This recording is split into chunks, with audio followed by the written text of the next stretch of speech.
ಸಚಿವರಾಗೋ ಶಾಸಕರಿಗೆ ಡಿಕೆ ಶಿವಕುಮಾರ್ ಅವರು ಕರೆ ಮಾಡಿ ಮಾತನಾಡಿ ಅವರಿಗೆ ಪ್ರಮಾಣ ವಚನ ಸ್ವೀಕಾರ ಬರೋದಕ್ಕೆ ಹೇಳ್ತಿದ್ದಾರೆ. ಇದುವರೆಗೂ 7 ಮಂದಿ ಶಾಸಕರಿಗೆ ಡಿಕೆ ಶಿವಕುಮಾರ್ ಕಾಲ್ ಮಾಡಿ ಕರೆದಿದ್ದಾರೆ. ಇಂದು ಸಂಜೆ ಸಚಿವರಾಗಿ ಪ್ರಮಾಣ ವಚನ ಸ್ವೀಕರಿಸಿ, ಫಸ್ಟ್ ಲಿಸ್ಟ್ ಅಲ್ಲಿ ನಿಮ್ಮ ಹೆಸರು ಇದೆ ಅಂತ ಅಧಿಕೃತವಾಗಿ ಆಹ್ವಾನ ಕೊಟ್ಟಂತ ಡಿಕೆ ಶಿವಕುಮಾರ್ ಇವತ್ತು ಸಂಜೆ 4 ಗಂಟೆ ಒಳಗೆ ಲೋಕಭವನಕ್ಕೆ ಬನ್ನಿ. ಪರಮೇಶ್ವರ್, ರಾಮಲಿಂಗಾರೆಡ್ಡಿ, ಕೆಜೆ ಜಾರ್ಜ್ ಸೇರಿದಂತೆ 7 ಜನರಿಗೆ ಕಾಲ್ ಮಾಡಿದ್ದಾರೆ. ಪ್ರಿಯಾಂಕ್ ಖರ್ಗೆ, ಯತೀಂದ್ರ ಸಿದ್ದರಾಮಯ್ಯ ಇವರು ಇವತ್ತು ಪ್ರಮಾಣ ವಚನ ಸ್ವೀಕಾರ ಮಾಡ್ತಾರೆ. ಎಂಬಿ ಪಾಟೀಲ್, ಕೃಷ್ಣ ಭೈರೇಗೌಡಗೂ ಕೂಡ ಡಿಕೆ ಶಿವಕುಮಾರ್ ಕರೆ ಮಾಡಿ ಕರೆದಿದ್ದಾರೆ. ಇನ್ನು 6 ಶಾಸಕರಿಗೆ ಡಿಕೆ ಶಿವಕುಮಾರ್ ಕರೆ ಮಾಡಲಿದ್ದಾರೆ. ಆ ಶಾಸಕರು ಯಾರಿರಬಹುದು? ಸಚಿವರಾಗುವಂತ ಶಾಸಕರಿಗೆ ಸದ್ಯ ಡಿಕೆ ಶಿವಕುಮಾರ್ ಕರೆ ಮಾಡಿ ಲೋಕಭವನಕ್ಕೆ ಬರುವಂತೆ ಹೇಳಿದ್ದಾರೆ. ಸದ್ಯ 7 ಮಂದಿ ಶಾಸಕರಿಗೆ ಡಿಕೆ ಶಿವಕುಮಾರ್ ಕಾಲ್ ಮಾಡಿ ಮಾತನಾಡಿದ್ದಾರೆ. ನೀವು ಇವತ್ತು ಲೋಕಭವನಕ್ಕೆ ಸಂಜೆ 4 ಗಂಟೆ ಒಳಗೆ ಬಂದು ಸಚಿವರಾಗಿ ಪ್ರಮಾಣ ವಚನವನ್ನ ಸ್ವೀಕಾರ ಮಾಡಿ ಅಂತ. ಇನ್ನು 6 ಜನರಿಗೆ ಕರೆ ಮಾಡ್ತಾರಂತೆ. ಆ 6 ಜನರು ಯಾರು ಹಾಗಾದ್ರೆ?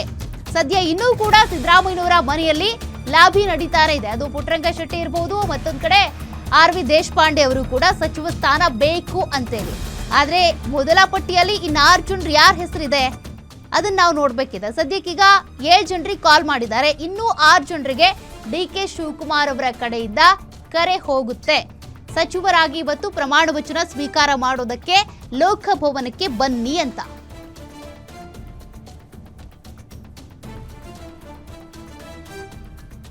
ಸದ್ಯ ಡಿಕೆ ಶಿವಕುಮಾರ್ ಅವರ ನಿವಾಸಕ್ಕೂ ಕೂಡ ಅನೇಕರು ಬಂದು ಅವ್ರಿಗೆ ವಿಶ್ವಾಸ ತಿಳಿಸ್ತಿದ್ದಾರೆ. ಮತ್ತೊಂದ್ ಕಡೆ ಸಿದ್ದರಾಮಯ್ಯನವರ ನಿವಾಸಕ್ಕೆ ಹೋಗಿ ಲಾಭಿ ಮಾಡ್ತಾ ಇದ್ದಾರೆ.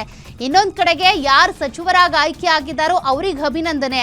ಮತ್ತೆ ಪರಮೇಶ್ವರ್ ಅವರು DCM ಹುದ್ದೆ ಅವ್ರಿಗೆ ಸಿಕ್ತು ಅಂತ ಗೊತ್ತಾದ ತಕ್ಷಣ ಅವ್ರ ಮನೆಗೂ ಕೂಡ ಹೋಗಿ ವಿಶ್ವಾಸ ತಿಳಿಸ್ತಾ ಇದ್ದಾರೆ.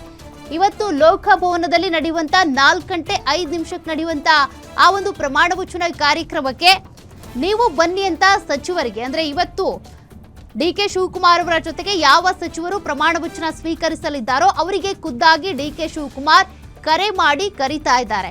ಸದ್ಯ 7 ಜನ ಶಾಸಕರಿಗೆ ನಿಮ್ಮ ಸಚಿವ ಸ್ಥಾನ ಫಿಕ್ಸ್ ಆಗಿದೆ, ಬನ್ನಿ ಅಂತ ಕರೆ ಕೊಟ್ಟಿದ್ದಾರೆ. ಇನ್ನು 6 ಜನರಿಗೆ ಕರೆ ಹೋಗಲಿದೆ. 7 ಜನರು ಯಾರು ಅನ್ನೋದನ್ನ ನೀವು ಇಲ್ಲಿ ಗಮನಿಸ್ತಾ ಇದ್ದೀರಿ.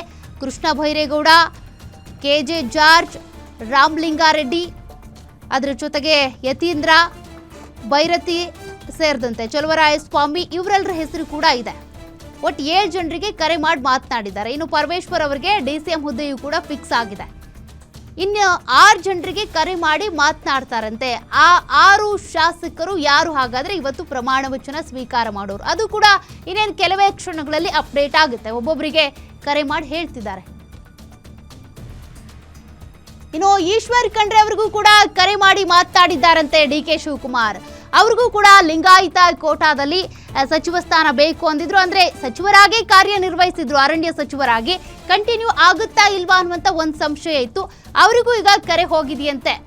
ಈಶ್ವರ್ ಖಂಡ್ರೆ ಅವ್ರಿಗೂ ಕೂಡ ಹಾಗಾದ್ರೆ ಸಚಿವ ಸ್ಥಾನ ಹಾಗೆ ಮುಂದುವರಿಯುತ್ತೆ. ಅವ್ರಿಗೂ ಕೂಡ ಕರೆ ಮಾಡಿ ಕರೆದಿದ್ದಾರಂತೆ. ನೀವು ಇವತ್ತು ಸಚಿವರಾಗಿ ಪ್ರಮಾಣ ವಚನ ಸ್ವೀಕಾರ ಮಾಡೋದಕ್ಕೆ ಬನ್ನಿ ಅಂತ. ಆಲ್ಮೋಸ್ಟ್ ಈಗ ಯಾರ್ಯಾರು ಸಚಿವರಿಗೆ ಸಚಿವ ಸ್ಥಾನ ಫಿಕ್ಸ್ ಅಂತ ಹೇಳಿದಾರೋ ಅವರೆಲ್ಲರೂ ಕೂಡ ಸಿದ್ದರಾಮಯ್ಯನವರ ಸಂಪುಟದಲ್ಲಿ ಇದ್ದಂಥವ್ರೆ. ಬಟ್ ಖಾತೆಗಳು ಅಂತ ಬಂದಾಗ ಒಂದಷ್ಟು ಶಫಲ್ ಆಗಬಹುದು. ಸದ್ಯಕ್ಕೆ ಈಗ ಯಾರ್ಯಾರಿಗೆ ಕರೆ ಮಾಡಿ ಮಾತನಾಡಿದ್ದಾರೆ ಅನ್ನೋದ್ರ ಬಗ್ಗೆ ಡೀಟೇಲ್ಸ್ ಗೊತ್ತಾಗ್ತಾ ಇದೆ. ಒಬ್ಬೊಬ್ಬರಿಗೆ ಡಿಕೆ ಶಿವಕುಮಾರ್ ಖುದ್ದಾಗಿ ಕರೆ ಮಾಡಿ ಇವತ್ತು ನಿಮಗೆ ಪ್ರಮಾಣ ವಚನ ಕಾರ್ಯಕ್ರಮದಲ್ಲಿ ನೀವು ಕೂಡ ಪ್ರಮಾಣ ವಚನ ಸ್ವೀಕಾರ ಮಾಡಬೇಕಿದೆ. ಮೊದಲ ಲಿಸ್ಟ್ನಲ್ಲಿ ನಿಮ್ಮ ಹೆಸರಿದೆ, ಹಾಗಾಗಿ ಬನ್ನಿ ಅಂತ ಕರೆ ಮಾಡಿ ಕರೀತಾ ಇದ್ದಾರೆ. ಅವರ ಹೆಸರುಗಳನ್ನ ಗ್ಯಾರಂಟಿ ಸ್ಕ್ರೀನ್ ನಲ್ಲಿ ನೀವು ಗಮನಿಸ್ತಾ ಇದ್ದೀರಿ. ಸಚಿವ ಸಂಪುಟದಲ್ಲಿ ಮೊದಲ ಲಿಸ್ಟ್ ನಲ್ಲಿ ಇರುವಂತವರ ಹೆಸರನ್ನ ನೀವು ಇಲ್ಲಿ ಗಮನಿಸಬಹುದು. ಒಬ್ಬೊಬ್ಬರಿಗೆ ಡಿಕೆ ಶಿವಕುಮಾರ್ ಅವರೇ ಕರೆ ಮಾಡಿ ಕರೀತಾ ಇದ್ದಾರೆ. ಕಾರ್ಯಕ್ರಮಕ್ಕೆ ಬನ್ನಿ, 4 ಗಂಟೆ ಒಳಗೆ ಬನ್ನಿ ಅಂತ.